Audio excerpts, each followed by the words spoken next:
Hello అండి, నేను ఇప్పుడే బార్బరిక్ సినిమాకి వెళ్ళాను. థియేటర్లో 10 మంది ఉన్నారు. 10 మంది దగ్గరికి వెళ్ళి నేను డైరెక్టర్ అని చెప్పకుండా ఒక్కొక్కరికి అడిగాను, భయ్యా సినిమా ఎలా ఉందని. సినిమా చాలా బాగుంది అన్నారు. నిజం చెప్పండి భయ్యా, నేను డైరెక్టర్ని అని అంటే, సార్ డైరెక్టరా మీరు అని హక్ చేసుకుని సినిమా చాలా బాగుంది సార్ అని అంటే నాకు కళ్ళలో నీళ్ళు ఆగలేదు. ఎందుకు మరి 10 మంది థియేటర్లో ఉన్నారు, 15 మంది థియేటర్లో ఉన్నారు, ఎందుకు నాకు అర్థం కాలేదు. అంటే ఏం చేస్తే వస్తారు? నేను ఇంత 2.5 ఏళ్ళు పిచ్చుకొక్కలా కష్టపడ్డాను. 2.5 ఏళ్ళు. మీకు ఒకటి చెప్పాలి, నేను నిన్న సాటర్డే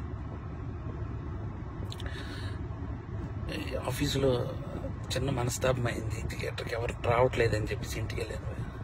మా ఆవిడ సినిమా 4:40 షోకి వెళ్ళింది. నేను 5 o'clockకి ఇంటికి వెళ్ళిపోతున్నాను చెప్పాను. నువ్వు సినిమా చూసిరా, నేను ఇంటికి వెళ్తున్నాను అన్నాను భయ్య. మా ఆవిడ పరిగెత్తుకొని వచ్చేసింది భయ్య. నాకు అప్పుడు అనిపించిపోయింది, నేను ఎక్కడ మనస్తాపానికి చెంది ఆత్మహత్య చేసుకుంటారేమో అని వచ్చేసింది భయ్య. అంటే 2.5 ఏళ్ళ కష్టం తనకు తెలుసు.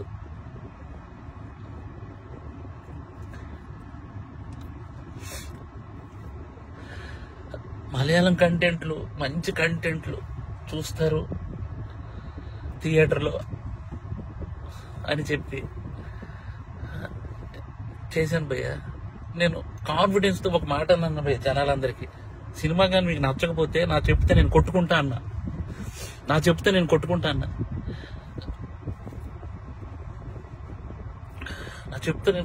అంటే కూడా జనాలు రాలేదు భయ్య.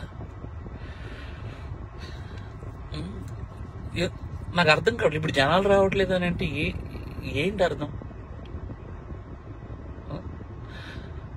ఒక పని చేస్తా భయ్య, నేను ఇలా కాదు, నేను మలయాళం ఇండస్ట్రీకి డైరెక్ట్ వెళ్ళి అక్కడే సినిమా తీసుకొని ఒక తెలుగు ఆడియన్గా ప్రూవ్ చేయడానికి వస్తాను భయ్య. నేను ఒక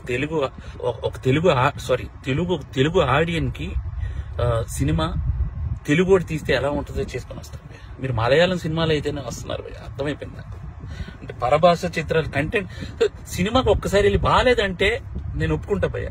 మీరు సినిమాకే రాకపోతే నేను అసలు బాగాలేదు బాగుందో నాకేం తెలుస్తుంది అసలు? నాకు ఎలా? ఈ ఛాలెంజ్ నేను తీసుకున్నాను, నేను అది రిటర్న్ తీసుకొని నా చెప్పుతో నేనే కొట్టుకుంటాను. నా చెప్పుతో నేనే కొట్టుకుంటాను. చాలు భయ్యా, చాలు ఉంటా బాయ్.